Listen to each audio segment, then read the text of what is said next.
sports fans? Your favorite sportsbook, BetUS.com, is back for our 28th year of NFL action.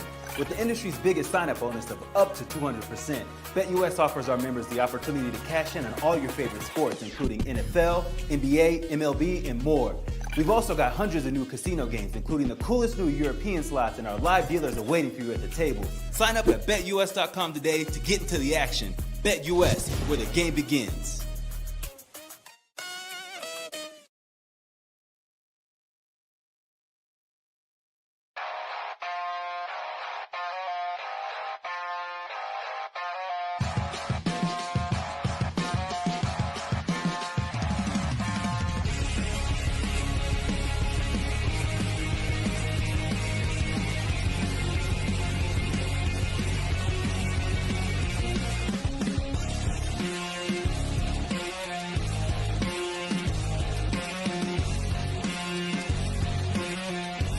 And now, broadcasting live from Las Vegas, the Snake Sports Talk Show with Jake Silva starts now.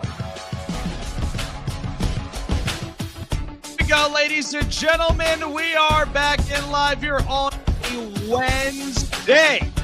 Really, or Thursday, I should say. It's been a long week. Really had a lot of fun stuff. This is the Snake Sports Talk Show, wherever and however you may be watching and listening. Thanks for making us part of your day, Chase. I will say, fun past weekend. Gotten the chance to see Chevelle in concert. As always, our partners at SeatGeek was amazing for giving us really good seats, close up.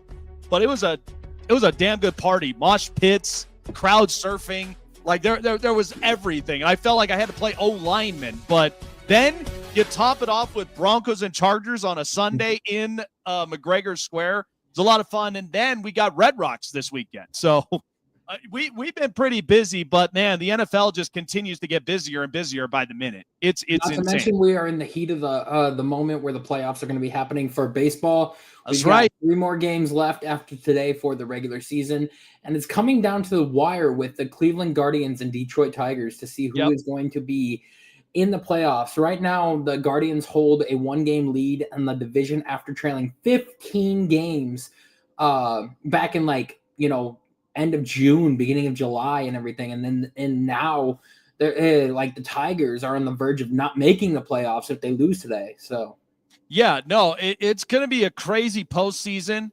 I'm all in for it. But we'll definitely get to that here up and into the show. But I do want to discuss this only because this is not the first time that we've ever seen a situation like this happen. Rookie quarterback comes in only because that, in an organization, you already kind of have an idea what's happening all around there. And I've been in New York 6 times in my life. I've said it several times. The only way that New York sports could honestly get their act together is unless if something is changing, if something's done about it. And right now, you're going to be put into a spotlight where now you got to put in a rookie quarterback to at least get the fire going. So the New York Giants have announced that they are switching quarterbacks, and this time they're going with Jaxson Dart, the rookie out of Ole Miss, over Russell Wilson and Jameis Winston. So I know a lot of people have been giving pushback about this, and some of them are like, the Giants need to start him. New York sports and media as a whole is really harsh, okay? And this is where this is not a Brian Daboll move, by the way, okay? Even though Daboll being the head coach, people that understand the Giants organization and what they stand for, that the Mara family, John Mara, has been hearing chants about the Giants fans wanting Jaxson Dart. I don't blame Giants fans at all. I don't blame fan bases. I really don't. My biggest concern with this is that if you are going to start this up, can't you just give us something to really look at? I mean, I think it's just insane to me how we could honestly look at the Giants. They haven't even figured out their offensive line in years. I've said it multiple times. The New York Giants are just a mess. And since Tom Coughlin left and Eli Manning retired, The Giants, by the way, have gone through 10 quarterbacks since Eli Manning. You ever notice that? That's the closest thing to the Cleveland Browns lately. The Giants don't, for whatever reason, something has happened to the Big Blue. And now you're going to throw in a rookie quarterback with a shaky O-line. You got a pretty good defensive front. That's all you can harp about. I felt like the Giants were trying to recreate 2007. And the truth be told is, this is not 2007 anymore. You're not in this position. You don't have a competent offensive line. Outside of Andrew Thomas, the quarterback's getting hit. Tyron Tracy's out. And yeah, Cam Scatterbo may be your only life preserver. But the Giants have went through several quarterbacks, several head coaches, a couple different GMs, and it still looks the same, worse. And John Mara, he's having to put his foot on the ground because he doesn't want to go into MetLife, which is where this game is, against the LA Chargers, who have arguably a top 10 defense, and they're all going to be screaming and chanting, put in Dart. That's what Mara doesn't want. So Mara's going to basically roll with the people and give them what they want. But I'm not going to harp on this. But Russell Wilson really hasn't been his same self since Seattle. And I was actually thinking about that this morning where, Russell Wilson, no matter how many times people can actually say, well, Russ, he can do it. No, Russ doesn't have the same kind of qualities that he did since his Seattle days. I saw it in Denver and in Pittsburgh. All he is just throwing the ball downfield because he can't see over the offensive line. He can't do it. And what's worse about this is Russ continues to be cringy, overly optimistic, and this is why lots of former Seahawk players are all coming out about this. And it's horrible. And so putting in Jaxson Dart, I know what lots of people are hoping for. They're hoping that this could be a turnaround in which Jaxson Dart could actually be like Josh Allen. But the truth of the matter is it's not a Josh Allen build. But you certainly can get the most out of Jaxson Dart if, in fact, something changes on offense. And everybody's coaching for the jobs. Like Joe Shane, he's basically managing his job. Brian Dable's coaching for his job. And usually when teams coach for their jobs, they're not focused. And what's worse is you're throwing this kid in the wolves. Like this defense. By the way, I just saw something about Dante Jackson. Did you know this? He's a top 10 corner right now because he hasn't allowed his quarterback rating with blockages. It's an 8.2. That's incredible. What a steal of a signing. And that's 2 years, $13 million. That's a Pittsburgh corner. So that's where I'm like, yeah, these open spots and these throwing lanes, they're not going to be there. So I don't know what the Giants are going to do about this. But again, I would be hoping that they would be trading away defensive players to go get picks, go get O-line, go get some help. Because right now you're trying to recreate something that isn't quite established. So what? 2007 was your magical year, but you had David Deal. You had Chris Snee. You had a lot of other guys up on the offensive line that year. And what? Michael Strahan, O.C. Umenyiora, Justin Tuck, Kiwanuka. Stop reminiscing up over this stuff. That's why I'm like, look, smart businesses understand the curve they have to manage. They weren't built yesterday. This takes time, but you have to healthy build this stuff. So that's what I feel like with the Giants today. So, by the way, speaking of Major League Baseball, because we know that the postseason's right up and around the corner, and of course the Cleveland Guardians shocked a lot of us with going with the Detroit Tigers. And look, the Tigers, to me, it felt a lot like the 2014 A's. So what we are seeing right now, and I don't talk a whole lot of baseball, but we know that we're in the postseason because football's just exciting. Football's fun. But we know that usually in the long seasons of Major League Baseball, it's postseason time. Dodgers look like they're up and in trouble. And usually this does happen with big payroll markets, is that they usually get caught up in the big signings. Like Shohei Ohtani hit his 54th home run, probably about, I think, breaking or tying his record with however many that he hit in a season. But that's the beauty you get with the Dodgers. But the Brewers look like a tough team to run the NL in the National League. and the Padres could be crawling in. Phillies, I know, are on a mission, but sometimes anything can happen. And in the American League, I'm not completely sold up on Seattle because I've seen this for years, but I'm just going to sit on cruise control. You got the Yankees who, Aaron Judge is a hell of a player. To me personally, the only thing that's going to hurt them more is Anthony Volpe. So Major League Baseball, what we've learned about it with postseason is bullpen is important when you get into these long stretches. That's why the Brewers could be a tough team. The Mariners could pull it off. The Phillies, the Phillies do have a pretty good bullpen, but even if you look at, Toronto, to me, like, they have an interesting offense. So there are many different possibilities that could change. But I will say this, usually the last person standing, and we watched this with the NBA, there were not big money markets that were in the NBA finals this past season. It was small market Indiana and small market OKC. Maybe this is the year for the small markets. Maybe it's time to put them up and into the map. But outside of the Dodgers winning a World Series, maybe the Brewers, they ain't won one. Maybe even, the Mariners, they haven't won one. The Padres, they haven't won one. Lots of these small market teams, they are hungry, they're barking. And what I love about Major League Baseball more than anything in the postseason is just the intensity, and every at-bat and every pitch matters. Every inning. You want to be able to be the team up on top on every single pitch count, on every inning, top to bottom. And you also want to be the one to drive in the runs that could potentially win you the game. This postseason is going to be fun. Chase, I know you're excited. I know you're smiling and happy because I actually thought about you this past weekend. Really?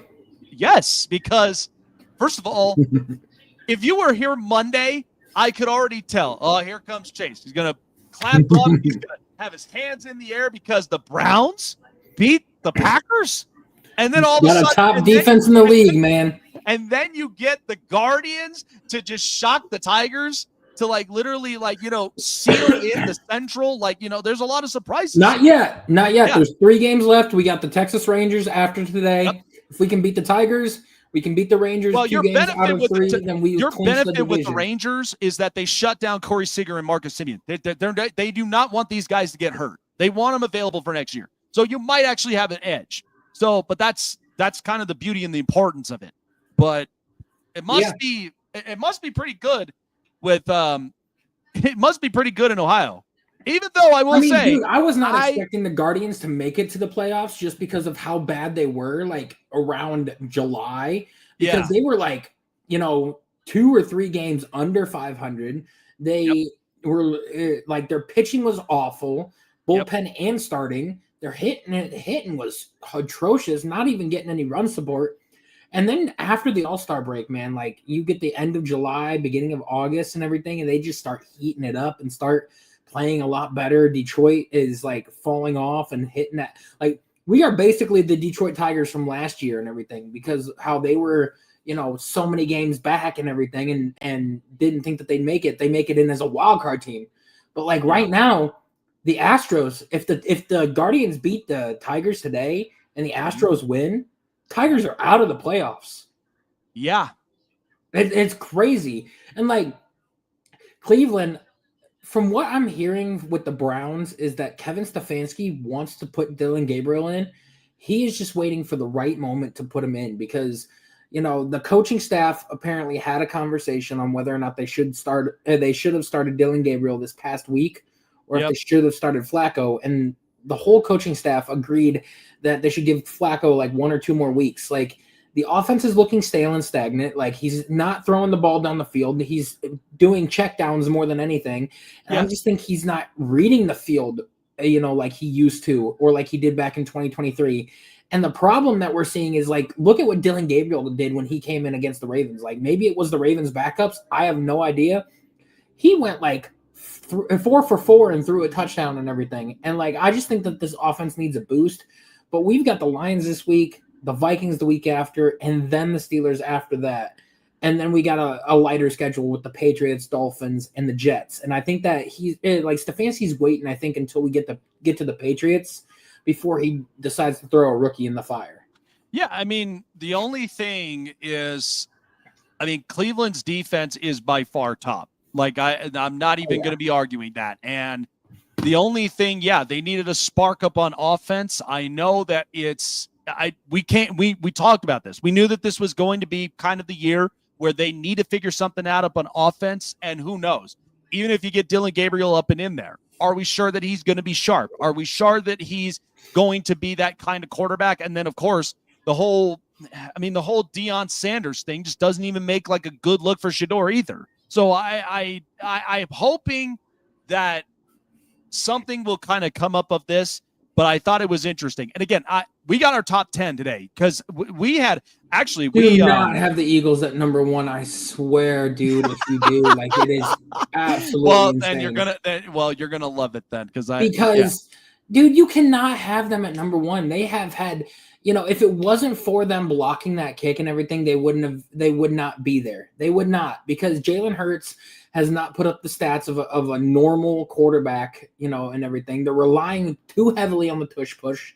And this past week was the first time this season that he's thrown a touchdown pass at all. Like, I understand that.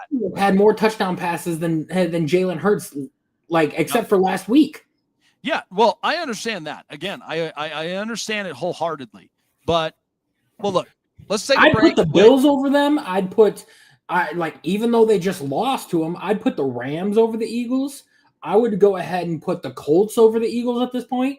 There's just so many teams I'd put over the Eagles at this point in time. This is what's also conflicting, but we'll take a break. We'll talk more up on it because we got a lot of stuff. We got a lot of news to unpack. And coming up next, because there's also we know this game's going to be up in Dublin, Ireland, Dublin, Ireland. And this is a game in which we saw the past week. Team looked completely different with a quarterback that has been in the league and understands what it means to be up and under pressure. We're going to get into that just a moment, of course, and then our NFL top 10 as well coming up right up and after the break. Folks, if you haven't seen already, that's officially out for tonight's game. I'm going to get into that game as well. But if you haven't got a chance to check it out, look up on our social medias. It's all over. And that's because our good partners at Payday Fantasy allows for us to showcase up our bets and give you the experience that you'll love too. At one of your go-to pick'em prop bets for your needs, especially for whatever sport that you watch and play. All you got to do is sign up, check out the list of pick'ems to choose from. Every sport, NFL, Major League Baseball, pick the player and predict over-unders of their projected numbers. Sit back, enjoy the game, and then get paid as well when they hit. That's all. That's it. That's simple. And best of all, because with our new partnership, when you sign up, get 100% deposit matchup bonus of $100 by using the code SNAKE. That's using the code SNAKE for 100% deposit match up to $100, guys. That simple, that easy. Check out our triple play prop bets here for tonight's game. I'm really excited for this one. And check out Payday Fantasy for yourself. Sign up, use the code, pick your players, sit back and get paid with Payday Fantasy. Looking for a show with the best takes and opinions? Want a show with the best coverage around the world of sports? Jam-packed with an all-star interview lineup? Then the best place to find it all, sports and entertainment, is right here. Join Jake Silva on the Snake Sports Talk Show, presented by SeatGeek and BetUS. Weeknights at 8 p.m. Eastern, 5 Pacific on Sports Wave Network.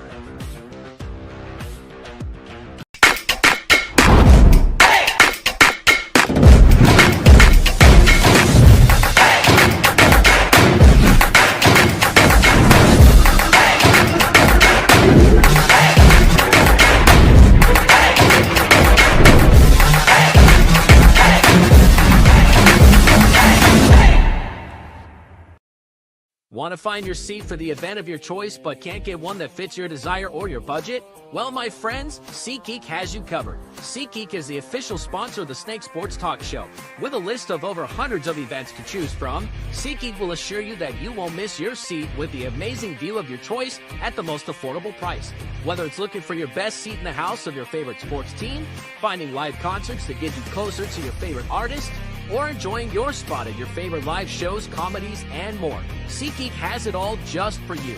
Go online to SeatGeek.com or download the app on your mobile device through Google Play and the App Store. And as a special offer before checkout, use promo code SNAKESPORTS and save yourself $20 off of your purchase of your first ticket and experience why SeatGeek is the most trusted ticketing app for your next event. Remember, that's SeatGeek.com and download the app on your phone with promo code SNAKESPORTS for $20 off and find your seat with SeatGeek.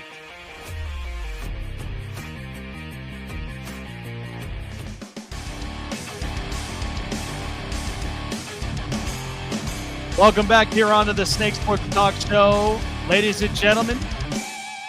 So last week we had two backup quarterbacks completely dismantle two teams.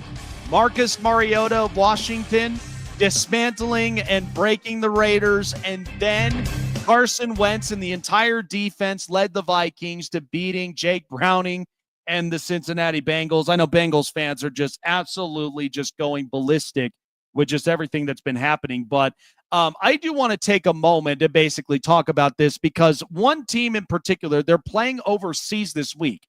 And it'll be a 9:30. It'll be a 9:30 Eastern game.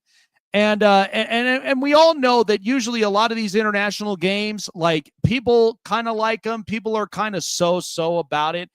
But here's what I do have to say about this team, because this is no coincidence, in my opinion, with just how this build has been for the Minnesota Vikings. But this is a team that top to bottom on their roster build, offensive, defense, this is a team that's ready to win. And Carson Wentz comes into a situation in a scenario where he has to now fill in. He has to take the reins and help with the Vikings to get him in positions to win games. Usually a lot of backups, that's what it's about. And usually it's a quality of a backup. Are you Easton Stick? Are you Desmond Ridder? Are you Jake Browning? Or are you possibly someone like Carson Wentz, Marcus Mariota, or Trey Lance? Lots of these other backups that have a quality that can help, and usually it depends on your coaching scenario. Because Kevin O'Connell, and we've been saying this multiple times, Kevin O'Connell could just see quarterback and can reevaluate, can fix things. And what we also know to be true, I watched the sideline when J.J. McCarthy was up out there and completely overwhelmed against Atlanta and even against Chicago. But it was late in the fourth quarter where he came up with that J.J. McCarthy magic, and he felt comfortable. So I will say this. I give J.J. credit for beating his division rival Chicago, because Chicago, they got to find a rhythm. Last week they did that. But what the question was when we started up, because Chase is my witness for this. We talked about this on the program. I had two quarterbacks that I was very high on, and then J.J. McCarthy was one of them and Michael Penix was the other. And I told people, when it comes to young quarterbacks, as long as the personnel and the coaching fits the boot, then you're going to be just fine. Atlanta, something has to change up, because it's not Penix. And people keep thinking that Michael Penix may not be ready. Michael Penix is every bit of an NFL caliber quarterback that you can watch. He has an it factor. The problem is his coordinators, the guys are not working with them. They're playing too much of small ball dump offs and conservative play and all this other stuff. But that's what defensive coaches tend to do. They tend to pull back the reins. This always happens with defensive coaches. But yes, I agree. Zach Robinson he looks to be the problem. I mean, you're a former quarterback and you can't even get this right. What are you doing throwing out routes and all this rest of this other stuff? It doesn't make any sense. And that's the part where I really look at Atlanta and I'm like, this is why the offense is boring. This is why you got shut out against Carolina. And And look, the defense could be playing well, but here's the problem. If the defense is out longer and the offense is 3 and out, 3 and out, 3 and out, you're going to wear your defense out. Go ask Pittsburgh. Go ask a couple of other teams out there. It's bad. And so I just think Atlanta, they just need to change their personnel up, but it's not Penix. Minnesota, they have the personnel. They've got the roster. They just need the grown-up at quarterback. And JJ is so overwhelmed in that pocket that's why Carson Wentz, sure, he only threw the ball 20 times because defensively they scored up a lot of points. Isaiah Rodgers was coming away with 2 pick sixes. So Carson Wentz comes in as a fill-in, and very much like Sam Darnold last year, is a guy that has experience in this league, gets tossed around different teams, but trying to find the comfortability and consistency is what's important. That's where I give Kevin O'Connell a lot of credit. That's how it works. Like you can't always hope that these young quarterbacks can get it right immediately. This ain't Justin Herbert. This is not Jaden Daniels. There's a lot of these young quarterbacks that they know they have a lot of pressure on their shoulders. J.J. McCarthy, and what's funny is Kevin O'Connell even came out and said this, that he's not in a rush to throw out J.J. McCarthy. And you know what? That's smart. You don't want to ruin the future, but you also don't want the future to be a bust. So J.J. McCarthy, he's now going to be taking the time to just relax, rest, get yourself upright. And then Carson Wentz, veteran quarterback, it may have not worked in Philly, but before the injury, he looked like an MVP. And then goes into Indianapolis, 27 touchdowns, 7 picks, and then all the late Jimmers, they said, is get him out. Lost to Jacksonville. He's not that bad. So, again, if you saw this with Sam Darnold, that's why Sam Darnold now got a contract in Seattle. With Carson Wentz, I don't think he'll have a contract like Sam Darnold, but he certainly can be a very good, competent quarterback to get you by a few games until JJ is ready. Chase to the news. And now, here we go. Hey, everyone, it's story time. This is the hot press. Now, I do not believe it's a bad idea having a veteran quarterback like Carson Wentz. I mean, this is what we saw from Sam Darnold last year. This was part of the question mark a lot of people were trying to figure out. What is J.J. McCarthy? Right now, I'm giving him grace for this reason because he was very overwhelmed. But I loved that fourth quarter drive that he had against Chicago, even though he's hurt again. Like, this is kind of like if you're in school, this is an incomplete report, in my opinion. We haven't even seen a lot of this with J.J. McCarthy, but Kevin O'Connell, I trust his coaching. I trust his personnel. He's not worried, and he's not quaking in his boots. You're going overseas. You're going to play against Pittsburgh, which, to be honest with you, I could see Brian Flores eyeballing that job. I really, really can. Defensive culture, and all you need is just a smart coach that can understand personnel and help out this Pittsburgh team to have a very good offensive line. I mean, I could see that too, but they're not going to fire Mike Tomlin anytime soon. The only time Tomlin is going to leave is if he leaves on his own accord. He signed a contract until 2027 or 2028. I know that he's there for the foreseeable future and everything. The only way I can see them actually getting rid of Mike Tomlin is if, he has a losing season like this year and next year and everything, and then you can see that it's not working. There's a lot of stuff that's going wrong with the Steelers right now. They've got a lot of players injured and everything, and back to the Kevin O'Connell thing. The dude is a quarterback whisperer. The fact that he got the best out of Carson Wentz and stuff this past week is pretty freaking huge. Yes, but. Let's get into some of the news that we've got around the league. Right now, the New York Yankees have overtaken the division for the AL East in baseball over the Toronto Blue Jays by a half a game. It is going to determine, the last few games of the season is going to determine who's going to win that division or not. Toronto's been playing out of their mind. Yep. And they've been playing at a whole new level in terms of, how they're going to go. And the NL, we have a chance to have the Cincinnati Reds make the playoffs for the first time since I believe 2016 or 2015 or something like that. And it's going to be insane to see what they can do. If Terry Francona can get the Reds into the playoffs his first year as a Reds manager, would literally be insane. So I feel like, again, I think the Yankees, like, they're kind of playing a bit of catch up, whereas Toronto, like, they've been playing real good baseball. I've been very happy with the way the offense has looked and pitching. The thing that usually this is what always gets fans is you will have these teams that could be sneaky because it's either a magic month of momentum or they plug their ticket in and then all of a sudden out of nowhere, they're just a very good postseason team. Like, could the Reds be that way? Because Terry Francona is a very smart manager and he's somebody that could utilize a lot of the youngsters. So, I mean, we see this in Cleveland. We've seen this in Boston. So it's no coincidence to me when I see this. But, you know, in the end, it's just Cincinnati's got to want it. They got to want it. And, you know, Chicago, my problem with the Cubs right now is that PCA has been struggling mightily. I don't really see much out of the Cubs. The Brewers, of course, are a very good team that they were on fire and pitching was really, really good. I had no problems whatsoever when it came to their pitching and their offense. And, well, let's say what you will about Seattle. Seattle, in some ways, they have addressed a few things, but I feel like that there is still a piece kind of missing. But we'll find that out in the postseason. But, yeah, it could shake some things up. By the way, I smile because I see Boston in the postseason, and guess what? The Giants aren't there. Yeah. And it is pretty nice to see that. I want to go ahead and talk about a piece of news that, you know, has gone overlooked since the day of the draft and maybe during rookie minicamp and everything.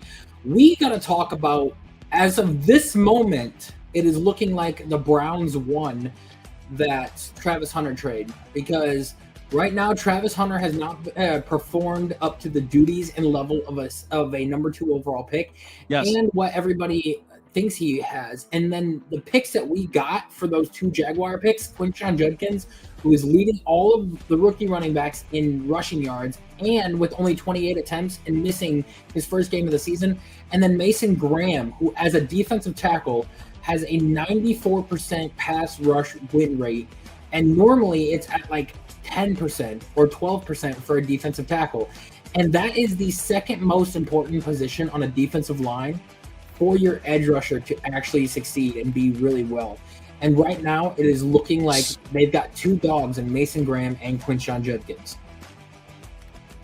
I think the problem we're seeing right now is that it's an identity crisis right now with the Jags with Travis Hunter, because remember, they try to put him in 2 different spots, but here's the problem. And many people have said, oh, it can work. He's not Deion Sanders. It's actually funny. I was watching a clip by Coach JB, and even he went on Jason Whitlock's show and said he's a bust, because here's the problem. You could go and throw him in receiver every day and see what he could do. Not that developed, not that clever. He does have very good hands, but you have to utilize him in certain situations. And by the way, have you seen how many drops these receivers have had? Trevor Lawrence right now, I think he leads the league in drops. Like, it's bad. These receivers, and this is with BTJ.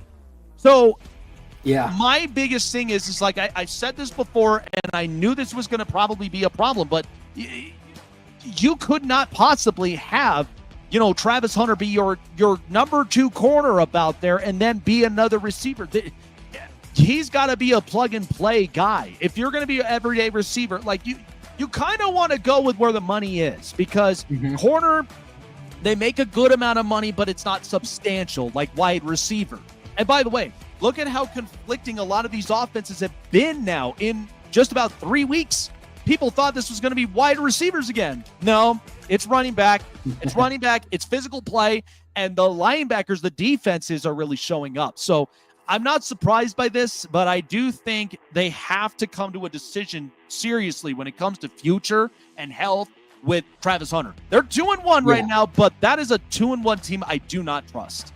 The one thing I'm excited to see is Carson Schlesinger for the Browns. Like, he has been a absolute tear at linebacker. The great choice by Andrew Berry. I can't wait to see what UCLA happens. kid. What a pick. I can't wait to see what happens when JOK comes back and you have JOK and Carson Schlesinger. Let's move on to a Monday Night Football game versus the New York Jets and Miami Dolphins. There's a lot of rumors that are swirling around that Stephen Ross is very, very upset and disappointed in terms of Chris Greer and Mike McDaniel because of the way Mike McDaniel's been handling a lot of the post-game press conferences. And Tua has been talking a lot of smack recently for the play on the field that he has and just commenting in general. And there is a lot of buzz going around that if they lose to the Jets on Monday night and go slip to 0-4, Mike McDaniel may be out of a job on that Tuesday morning. Well, I wouldn't be surprised. But again, this is part of the reason you need to have a grown-up in the room. I mean, how many times have I been saying this, Chase, on this program, is that this Miami team is nothing but the Lamborghini of the NFL with no traction. And the problem of it is they're not even that intimidating. They're not physical. They don't win in the trenches. They play more of speed ball more than they actually do of trench warfare, like traction, a lot of that. They don't play that. So here's what's crazy too. I was thinking about this. The thing that I think what's also kind of conflicting right now with the Dolphins is because they're going to have to make some moves. Now they do have a couple players that were named, which was Bradley Chubb and Jalen Phillips. The only problem of it is both of them have been injury-prone edge rushers. We know that Jalen Phillips coming back from an injury that he had. Bradley Chubb, I think, could draw interest for teams that are looking for a run stuffer, like maybe Baltimore could be a team that needs it because that defense they have right now with giving up the amount of points and how much they've invested in that defense is atrocious and horrible. So the Dolphins really do need a shakeup on this. But I've said it, the minute the offensive tackle is gone and retired and your offensive line is not quite as competitive and can push back, that's going to create problems. And by the way, I saw the Tua thing. Like, look, they are so distracted, and I just don't think they have this team buttoned up. Mike McDaniel is not exactly a guy that I would trust putting his foot down. He ain't Harbaugh. He's not, he's not Dan Campbell, a culture coach. He's just the guys that understands X's and O's. And when we talk about this with offensive and defensive coaches has certainly kind of taken a pullback in recent years, but we also know we've seen offensive coaches that even haven't panned out themselves either. And Mike McDaniel's one of them.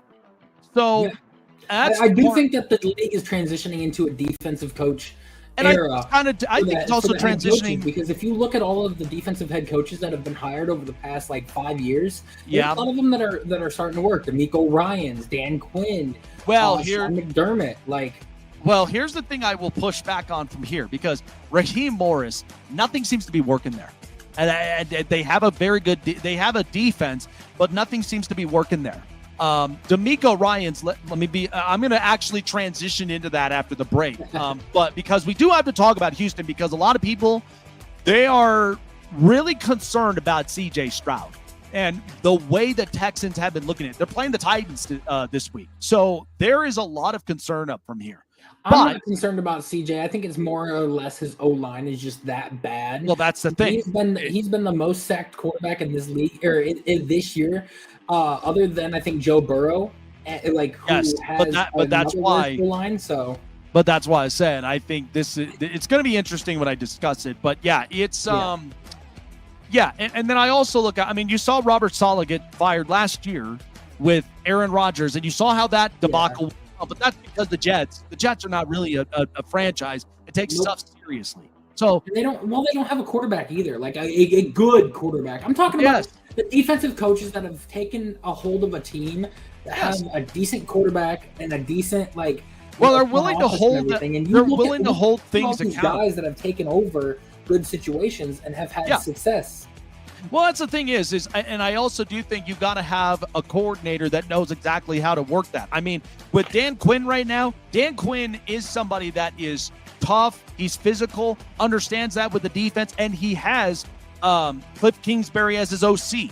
And Cliff is okay with being with that because, I mean, you watched with what that was with Washington, even with Marcus Mariota. He just made a lot of things work because it's the stature, it's the run, and those short passes, and that's why Washington did whatever they wanted to the Raiders.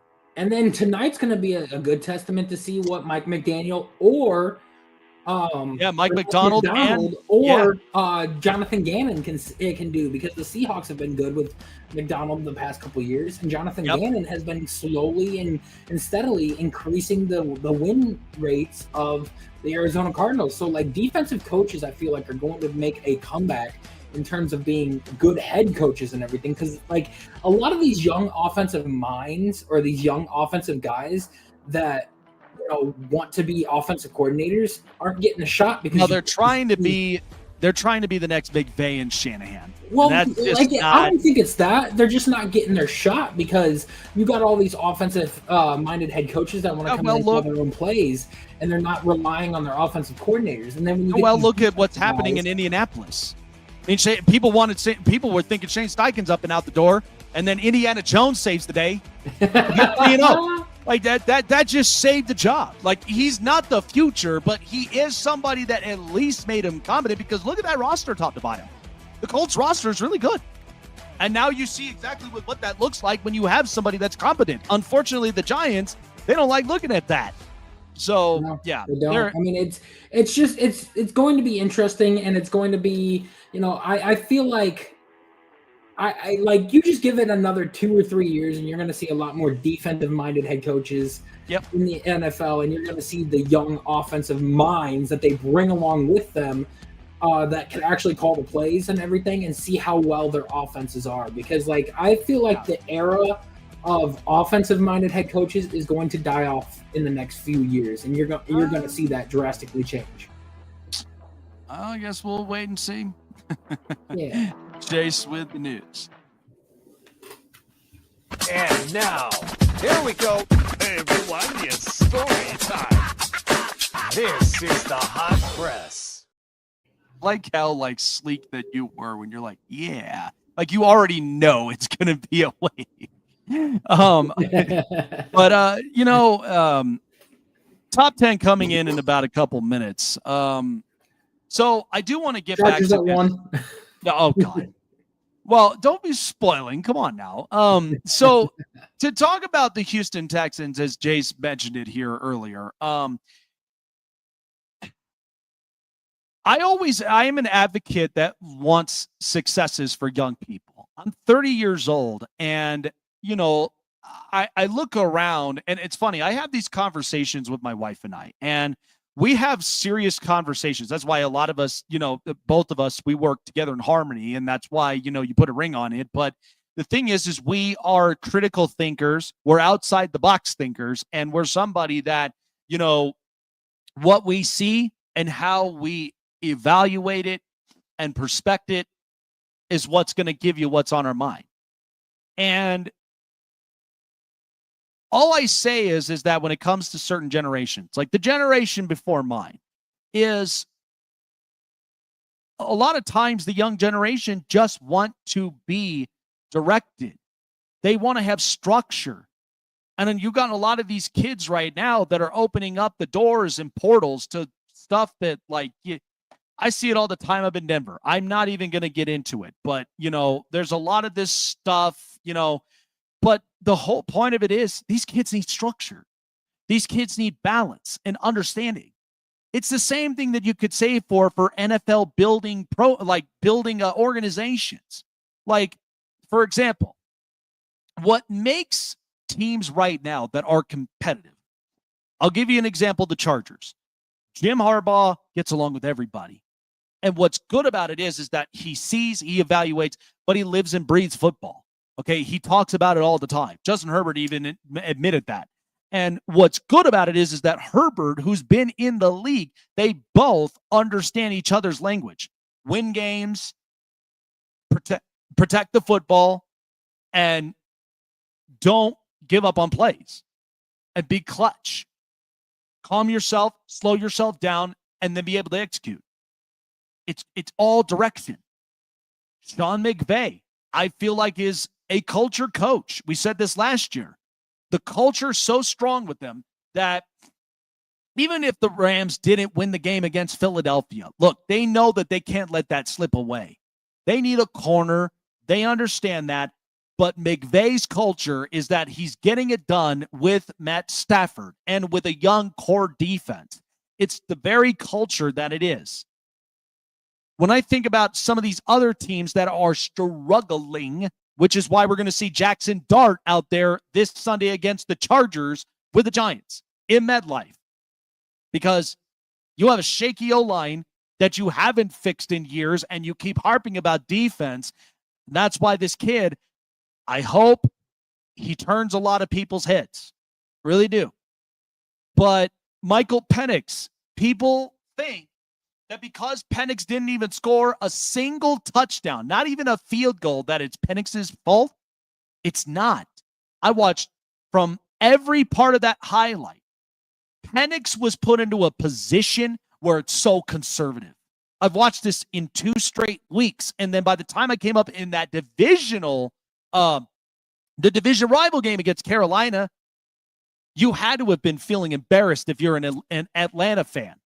And why I say that is because Raheem Morris, I understand what he did as a defensive coordinator, and which is why, leaving the Rams and picking up Zach Robinson to try to make it all work in Los Angeles and working it in Atlanta. I get all that.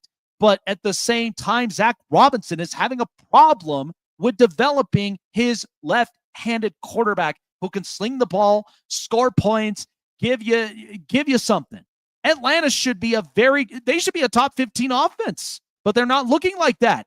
And that's what sucks. So here's my thing about the Houston Texans with CJ Stroud. Okay, CJ has 2 playoff wins in his record. Good for him. And again, I love that success. But here's the problem with the Houston Texans. Once again, I'm seeing a similar repeat like 2002 when they were inaugurated into the league. You want to know what the similarity is? They didn't go for offensive line. They ended up paying it for defense. And by the way, their first overall pick was Mario Williams. They took Mario Williams instead of the top offensive lineman in the draft. And yeah, they got David Carr. But David Carr was sacked over 70 times in a year. Why? Because offensive line did no justice. But the GMs over the past few years, I just saw something earlier. Austin Delculus, you remember the young kid that the Chargers acquired? You know what his passing grade was off of PFF? And I'm not going solely on stats with PFF. But you know what his passing grade was? Yeah, it was an 83.1. 10th amongst 101 offensive tackles. Houston gave up on that. This has been the problem since their existence. You need an offensive line. Why do you think the Giants are having this problem right now? The team that drafted above them, the Chargers, they could have had Malik Neighbors, but you know what Jim Harbaugh did? He said, no, I'm taking arguably the best offensive tackle in the country, Joe Alt. I'm taking him because I need a pass protector. I need somebody that I can rely on the run and will be Justin Herbert's best friend. Like, quarterbacks love healthy offensive lines. Go ask Jared Goff how that feels in Detroit. Go ask, Matt Stafford how that feels with the Rams.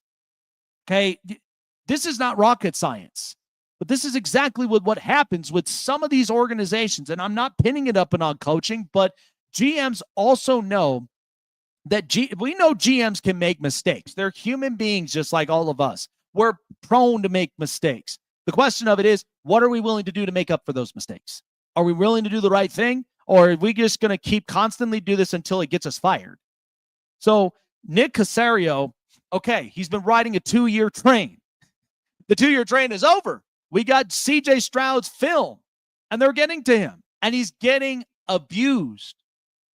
And it's brutal to watch. They have a frontline defense. By the way, this game, the Texans and Titans, is a stay away game for me. And you want to know why? Is because I've heard that the Titans had stripped offensive play calling for Brian Callahan, and they're going with the QB coach to call the plays. And you know what? maybe we might see a different version of Cam Ward out there. He might be lights out. I don't know. But that has been a stay away game for me. So, all right. So as you know, here up and onto the show, do it every single chance that I get up from here. But NFL's top 10 going up and into week 4. By the way, Chase doesn't know this, but when you look at it up on our social medias, I love the comments. Please keep it coming. I love to hear your guys' reactions. It's been a hit. So here we go. Top 10. Let's get it. Rank them up. Yeah, it's time. Let's go, baby. It's on time right now. The top 10 NFL teams according to Jake. Number 10. All right, the number 10 team that I've got is the San Francisco 49ers, and here's why. 2 of the 3 games were division rival games that they closed it out. They have a closer, but they don't quite have the offense, okay? It's kind of like how you would feel a little bit about the Cleveland Guardians. Yes, they've got Jose Ramirez, but if you're closing games out with a really good bullpen, that's the stuff that really wins you game. San Francisco, we know when they hired Robert Saleh, he's been keeping the opposing offenses to under 16 points. He manhandled Seattle. He manhandled the Cardinals. And it's fist over fist up from here. And that's what Robert Saleh was brought back in to do. No Nick Bosa, that might hurt. But again, Brandon Ayuk sounds like he's not close to coming back. But the San Francisco 49ers, I've been impressed with their defense. People are saying, well, they got an easy schedule. Well, 2 division rival games and 3 games that they played thus far. Doesn't seem easy to me. I got him at 10. Number 9. All right, the number 9 team, it's hard for me to really pivot with it, but it's the Colts. Here's the thing. The Colts are riding a very good 3-0 train. I love with what the defense has been looking like. I've also loved with what Daniel Jones has looked like, a revitalized version of him. He looks amped up. The kid is now having a good time, and he's riding the wave. That's all he's doing. He's just up on cruise control. By the way, Jonathan Taylor, we've noticed this year, running game has been excellent for Indianapolis so far this season. So Shane Steichen is living to see another year, and I think as long as they can get the quarterback right, and right now with Daniel Jones, they're feeling themselves. I got the Colts at 9. Number 8. At the number 8 team, it's the Baltimore Ravens. Listen, what's conflicting to me about the Baltimore Ravens is that they have such a good collective offensive line, but the defense is god-awful. They've given up 41 points against the Bills, and then they just let Detroit do whatever they wanted for 38. This is not a good defense, and they've invested so much. I don't know what's wrong with the Ravens. And by the way, Derrick Henry, I love the kid, but he's having fumbling issues, and right now that's not a good look. So Baltimore, to an extent, I love the collective offense. I just do not love this defense. I'm going to keep them up here for as long as I can with the offense, but please don't give me a reason not to have you on here. Number 7.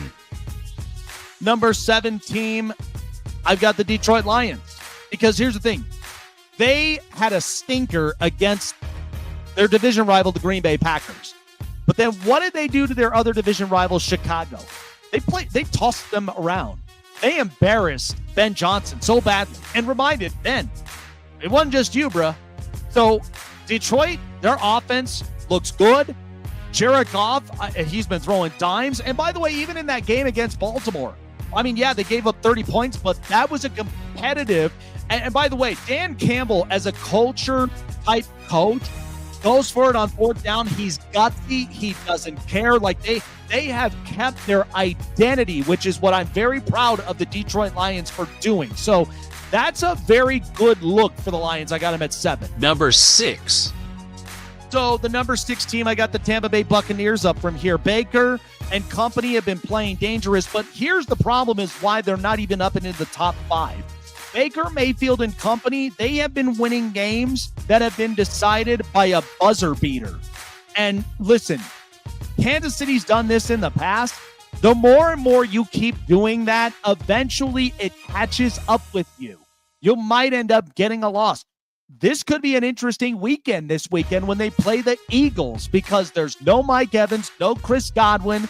You got Emeka Egbuka right now, and that's really all your saving grace. You may have Kate Otten, the tight end, but Tampa's been playing pretty good football. I've been impressed with it, but these close games, they got to be able to figure it out. I got them at 6. Number 5. All right, the number 5 team. It was kind of hard for me to really think about this, but they still are a competitive team regardless of the loss. It's the LA Rams. My thing with Sean McVay and what he's been able to do with the offense, they are clever enough to figure out a lot of things. Defensively, I mean, they need a corner. They need a corner badly. Much like Philadelphia, they kind of have a second corner issue.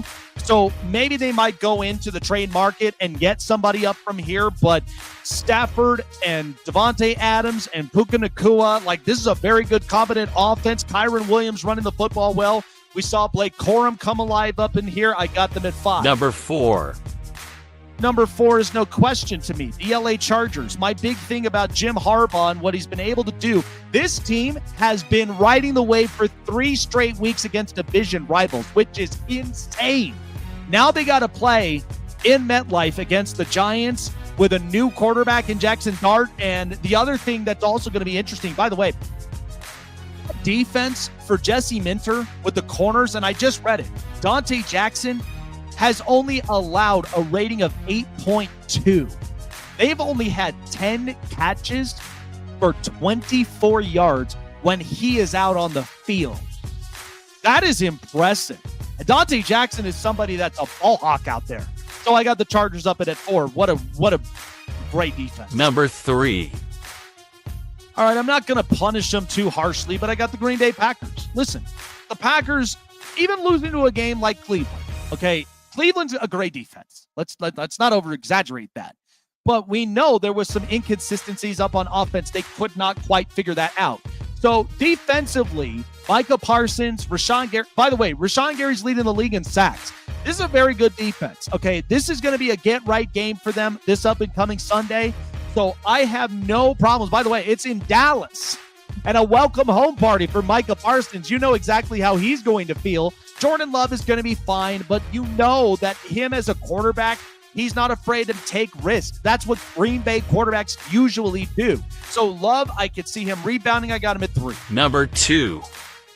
For 2, in my opinion, it's the Buffalo Bills. This is the only thing that concerns me is they gave up 40 points to Baltimore, which we know Lamar Jackson's twitchy. However, even going up against a division rival in the Dolphins and then in the Jets, I thought the Jets would have put up a fight, but still, Buffalo showed some improvement. But again, it's a slow cook up from here. I want to put Buffalo up at 1, but it's a slow cooking build for me. And that's the kind of stuff that, I don't question the offense. Josh Allen is going to do whatever it takes to score the football. So that's who I got up at 2. Number 1. Comes Chase yelling and screaming obscenities up at me, but I do have the Philadelphia Eagles up at 1. And here's a few reasons. Philadelphia is kind of playing like Kansas City this year. They are winning in close games. Dallas, that could have been a steal away. Kansas City with a struggling offense, that could have been a steal away. And the Rams that should have kept their foot on the gas pedal, even with that blocked field goal. That's one of the closest things that, again, I only put them up there. See what I mean? He's screaming obscenities at me. But the point is, I put them up there for a few reasons because Jalen Hurts, by the way, he looked up at that OC. There were 11 straight plays, 11 that they kept going run, and he said, stop. This is what made us lose. But that's the stuff that we know. Philadelphia, they'll figure it out. They won't be one for long. But again, this is kind of the concern that you got to have with the Philadelphia Eagles. All right. Yeah, that's what I got. San Francisco, Colts, Ravens, Lions, Bucks, Rams, Chargers, Packers, Bills, and Eagles. I know, Chase. I know you had every right to. Disappointed in you, man. Come on. But look, Green Bay, you and I both know, should be at number 1. Okay. The point is number 1. Well, the Bills, here's the thing. They are getting themselves back on defense in these last 2 weeks. It wasn't like that in week 1. You gave up 40 points to a twitchy quarterback who both of them are very perennial quarterbacks anyway. But that's the stuff that Sean McDermott, a defensive coach, why are you giving up 40 points? Like that's the only thing. Though. Yes, but here's the thing, though. You get defensive players because you needed to have a strong defense. So the identity has to be shut down defense. Could you imagine if Buffalo had a Cleveland defense shut down and Josh Allen quarterbacking, and they'd be unbelievable. They'd be blowing everybody out of the water. So how can you go with the Eagles? Because like, here's the thing, like Jalen Hurts not only has never won an MVP like Josh Allen has, Jalen doesn't have to carry the team like Josh Allen does. And well, nobody is disputing that. But here's the thing of what you have to understand. And I think this also goes, well, no, here's the thing. We've been saying this about the Kansas City Chiefs as well. They've been getting lucky. That's why they got 15-2, didn't they? And Philadelphia, the thing you have to admit, and this is where I've also put them on the spectrum, is because they know they have a corner two problem. They know that there's a part of it that their offense can continuously do over and over again. I know you saw those 11 straight plays, and Jalen's over there going, this is what killed us 2 years ago. Stop doing that, because the minute that you keep going with 11 straight plays of runs and you're not even incorporating passes, like the Rams issue is they have no corner. That's their problem. That's why they need to go out and get a corner. But the thing is that Philadelphia, their personnel from top to bottom, it's not the same as it was last year, but their roster with Jordan Davis didn't do what he did with blocking that field goal and taking it for a touchdown. They lose. Again, yes, they would have lost. And one CD Lamb catch away from them being one and two right now. I understand. Hey, and look, Kansas City could have got another possession. But Kansas City's offense has been struggling just the same. I get that. But nobody's sitting here and putting them at one. Well, the only thing is that for Philadelphia, they know exactly how to improvise it in closest games. Again, they may not be one for long. I may watch Green Bay on Sunday night torch that Dallas defense. And I'd just be like, Jordan Love didn't make mistakes. I would put the Eagles at number 5 right now. 5? At 5. Oh, wow. I would put the Chargers over them. I'd put the Ravens over them. I'd put the Bills over them. I wouldn't. Well, here's the problem. I can't even put the Ravens up above, because right now that defense is really disappointing. It's bad. Like, Chase, you are 25-4 now against the NFC, and you let the Detroit Lions, who have no Ben Johnson, literally toyed and did whatever they wanted against that defense. Like, you know how many times Dan Campbell went for it on 4th down and how efficient Jahmyr Gibbs was? You can't have that happen. You have invested so much on defense. That's why the offense can be so overpowering collectively, but that doesn't guarantee that they're playing like Cincinnati last year. Joe Burrow putting up the numbers, and they're scoring up high amount of points, and the defense continues to cough it all up. I mean, I will say this right now. Like, the Eagles are a good team. You could take Jalen Hurts off that team and put Baker Mayfield on that team, and they'd be a Super Bowl team. You could put, Joe Flacco on that team, and they'd still be undefeated right now. Okay, well, no, I'm not going to do that. No, I will do that, because they are a super team. Joe is rusty. They are a super team. They won a game against the Kansas City Chiefs by not scoring a single touchdown in the air. All they did was push it and run the ball. That was all they did. Because they've got the best offensive line, arguably the best running back in the league, and a quarterback that does not need to play Superman. They're physical, like Justin Herbert does, like Patrick Mahomes does, like Josh Allen does. He does not need to do that. Well, we get that. Until Jalen Hurts has to win a game where it is solely on him, and you do not have to play a single moment of the tush push, I will not put the Eagles higher than 5. Well, here's the thing, though. We know personnel has changed. Okay, it's not the same personnel as last year. We all know that. And Saquon Barkley and even with that whole entire run game. We know that they're more of a run physical type team. Like that's just who they are. And which is why, like, when you look at AJ Brown, like AJ Brown could be a trade target because why do you think that is? It's because Jalen Hurts doesn't want to throw the ball. It's not only just that, but you look at the offensive coordinator. Like this is what happens with in-house coordinators. Like they're not the same compared to Detroit. I mean, Detroit really looked like they were comfortable, but I think a lot of that is because Dan Campbell's culture ability, where he's strong and builds confidence and is confident with his offense to score points. But the thing is, what do we know about Nick Sirianni?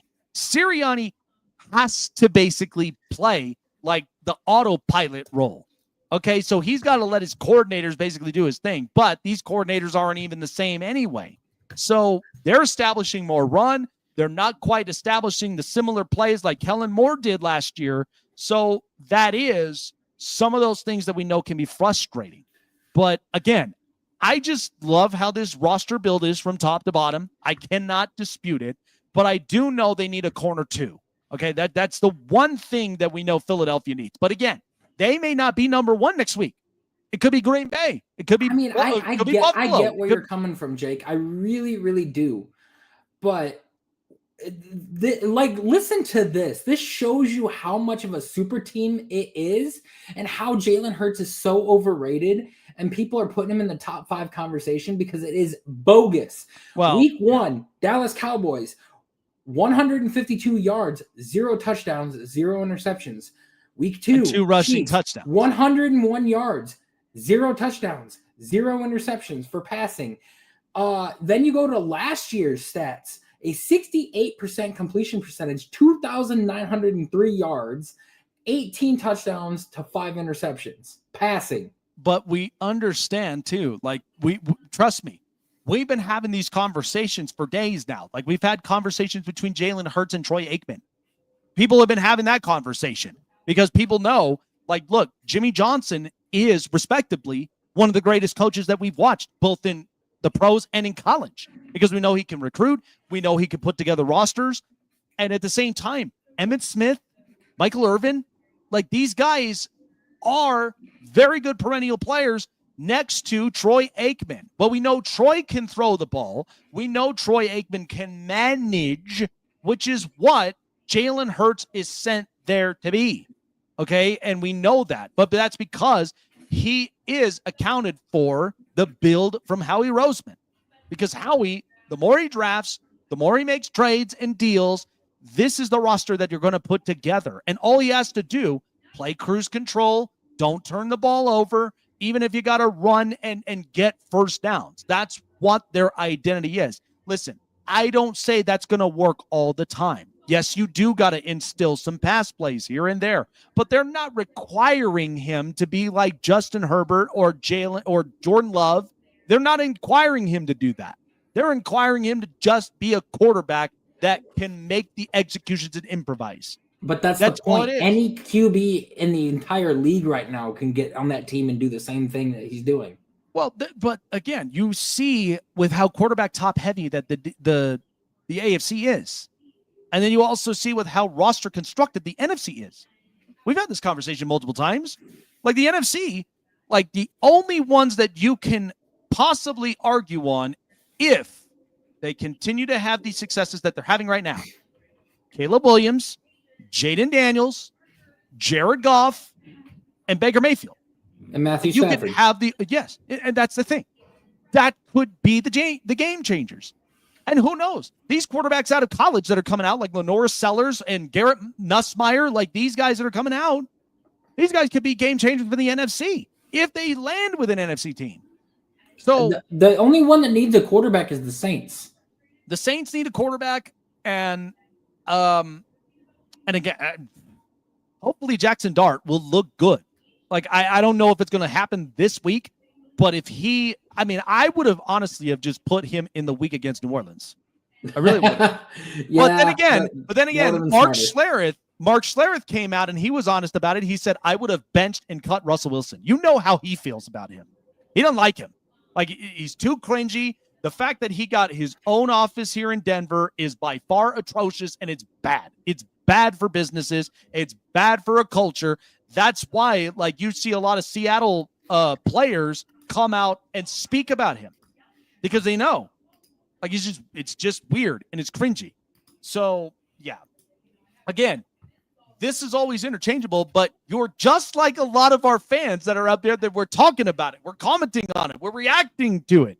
And that's what we love about that because, again, I made this point before the season started. I was going to do this every week because it's fun. I love getting everybody's reactions up and into it, and it's actually kind of worked out.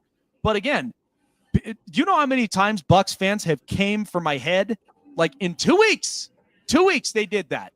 Week 3 and then coming up and into week 4, now I finally have them in there. But it's because they've been playing close games. They've been playing buzzer beaters. Sometimes you're going to need to play with a 10-point lead. Can't always be buzzer beaters. Otherwise, you're going to be bound for a loss somewhere, and it's going to be ugly. So you can't have that. But, yeah, I think it's interesting, though. But, by the way, I feel I get this upcoming year's quarterback draft, but, man, I'm already sold on John Mateer. John Mateer is a very good quarterback. Same. I like him, too. Like, I think – and then He's again – out for the next, 5 weeks, but – well, here's my thing. This might be a hot take for me, but I think John Mateer gets drafted over Arch Manning. No, I think so too, because I think Arch goes back to school for one more year and doesn't go until the 2027 draft with Dylan Raiola. Yeah, it just sucks that now, John has to literally be sidelined for a month with his hand surgeries. But again, if Oklahoma can just hold the reins, he can go out there and play left-handed for the next 4 weeks. Yeah. I mean, that's what you could hope for Sooner fans. But man, this weekend, we'll talk about it tomorrow. But yeah, this weekend for college games, this is so loaded. And we're in week 5. This is loaded. And I do see Julian Sayin being an underrated QB as well. So here's my thing, because I think they're going to play a little bit of protective ball because he's a young quarterback. I feel like Ohio State might end up doing that. But the game to watch, of course, Penn State and Oregon. Dante Moore is lighting it up. He is. Dante, I wouldn't be shocked if he's the number 1 QB this draft. No, I wouldn't be shocked either. And I think the other thing is that you look at the offensive capability that Dan Lanning's put together with this, and this is an important game for James Franklin. Because how many times is Dante eligible for the draft? I think he goes in next year. I think. Because I know he was a transfer out of UCLA, which, hey, good thing he got out of there. But at the same time, this is an important game for James Franklin. No question about it. Alabama, Georgia, I got my chips up on Georgia. Everybody keeps, the money people are saying go with Alabama. He is eligible for the 2026 draft, it says. Okay, so he is. Okay. So yeah, Dante Moore can go in there if he chooses to, or he can go back to Oregon. I'll tell you what, how underrated is USC looking right now? Yeah. I agree. Yeah. I mean, Miami's been playing out of their mind too. Yes, Carson Beck and that defense. This is a much better improved Miami that we've seen now up on defense. And their offensive tackle is rated as, I think, the number 1 offensive tackle in this draft. So he is. And yeah, this year's draft is exciting. But like I said, I think if I had to think about it, Dante Moore, John Mateer, I'd say parts of me says Garrett Nussmeier, and then Lenore Sellers and Drew Aller. I'm sorry, but maybe DJ Lagway too, depending. Possibly, but I'm sorry. Cade Klubnik, for whatever reason, when I look at this Clemson offense, what the hell? This is not even I don't quite understand it. I thought that this offense would have been better, and they would have at least produced. The defensive front is good, but this is I'll tell you one guy who's been underrated, and that's Fernando Mendoza. I have heard a lot about that. Fernando Mendoza, that right now it was John Mateer as the top candidate for the Heisman Trophy, but now I think Fernando Mendoza. Well, I think once he went down with that injury for a month, that probably did knock his chances. But then again, we'll see. It's funny. There's my good friend up from here. Got to have him up and back up on the show talking college talk. But yeah, DJ Lagway. Well, the problem is This is why I looked at Billy Napier. You cannot be back and forth. Like this is completely a roller coaster right now with Florida. But I mean, LSU's defense, that defense is really good. That is a very good defense. And Brian Kelly, with the way that he's put that all together, it took time, but it's good. But yeah, but that's the thing. DJ Lagway does need another year in college. You need to understand. Go look at Anthony Richardson. You do not want to end up looking like that in the pros. No, really DJ, don't. I think, should go back his senior year. Most of the time, a lot of guys that go back for their senior year usually are a lot better in the NFL. Yeah. So quick, a little quick thing before we wrap things up.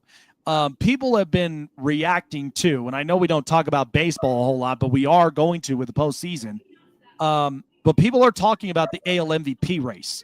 So there is a graph, and kudos to my good friends running, the network there. This is some fun stuff. So this is the MVP race that we see right now. And here's where I'm giving grace to both. Is Cal Raleigh has had arguably a magical season when it comes to hitting home runs. And he's also driven in the runs that he has. But here's another problem. Batting .248, slugging .598, with an OPS of .959 and a WAR rate of 7.2. Aaron Judge is a really good ball player. But here's the thing. This is why I kind of think the Yankees might have something cooking up from here, because Aaron Judge batting .328, 51 home runs, 109 RBIs. The difference is slugging, OPS, and WAR has been all Judge. And what's happening is that Aaron Judge, he's not getting the big-time publicity. He's capable of hitting the home runs. I'd say he's a generational player. Okay, nobody is going to honestly dispute that. But what the Yankees, what they've been trying to do is what they've learned from last year is that they want to get back into it. They want to get their offense back up and running, because we know no Garrett Cole. It's going to be a little bit harder for their starting pitching. But the other thing is that with Aaron Judge, he just knows how to spray the ball around. Okay, the height, the strength, the bat trajectory, like he just knows how to spray the field. So that's never going to be a problem for someone like Aaron Judge. But the MVP race, I mean, I thought of a lot of things, Chase, when I saw this with Cal Raleigh's season. And I said to everybody, so Cal Raleigh hits 60 home runs, right? Yet to be tested. Should we have this conversation now? Can we finally have it? I mean, been long overdue. Mark McGwire, Barry Bonds, is it time to have this conversation? Like, I don't understand it. I mean, again, I don't think he needs tested, but I mean, hey, for 60 home runs, I mean, how many guys in the league have had 60 over the past couple of years? Shohei Ohtani, Aaron Judge. Like, I don't see anybody testing them. Yeah. Well, so then what do we do? Because I'm looking at the baseball writers, and I just like, man, it's insane to me. But again, terrific seasons for both. But I just think Aaron Judge is just more of the efficient hitter. He's leading in all MLB stats at -2. So yeah, and so if Cal was leading in like 4 of them and Aaron was leading in 4 of them, I'd lean it more towards Cal, just because the catcher's position doesn't get as much attention on the offensive side of the ball. But in catchers, and for catchers, they normally hit around the ballparks of 250 at best. If Cal Raleigh was hitting 300, was leading in home runs, was leading in RBIs, and leading in OPS, I'd give it more towards Cal. But he's not. Of course. Yeah, and that's the kind of stuff that we know that's the difference between one that is capable of generating the offense and putting the offenses together versus the other one that just knows how to hit the ball out. Okay, that's where your 4-hole hitters are. Okay, that's why Cal is doing the stuff that he's doing. So again, it's a tremendous season. Nobody is going to take it away from him. And Mariner fans need to understand that. if Aaron Judge ends up winning the MVP. Don't make this like a Josh Allen and Lamar Jackson crap. Don't make it like that. The difference of it is Cal only has been known for hitting the ball and driving the runs. Aaron has been known to hitting the ball out, but he sprays the ball out, extra base hits, slugging percentage, and increases his wins above replacement. That's the difference. You want to have a very good wins above replacement deal. So, yeah, I agree. Yep. Yeah. So, good stuff. Can't wait for the show tomorrow. By the way, very good stuff. We're going to be talking about Jaxson Dart. Up and onto the program. I really am excited to get his thoughts on just what we're seeing right now with just the Jaxson Dart situation. All of New York media going to be. Can't wait to see that. I'm excited. I really can't either. And again, I'm going to be in a full-on evaluation mode. So, all righty, folks. With Chase and myself here on the Snake Sports Talk Show, have a great rest of your night. Enjoy the game tonight, Thursday Night Football. Check out our bets also on all of our social media platforms. Love to get your guys' thoughts up on that. We'll be back here tomorrow. Appreciate all of you guys. Take care, and we'll see you soon.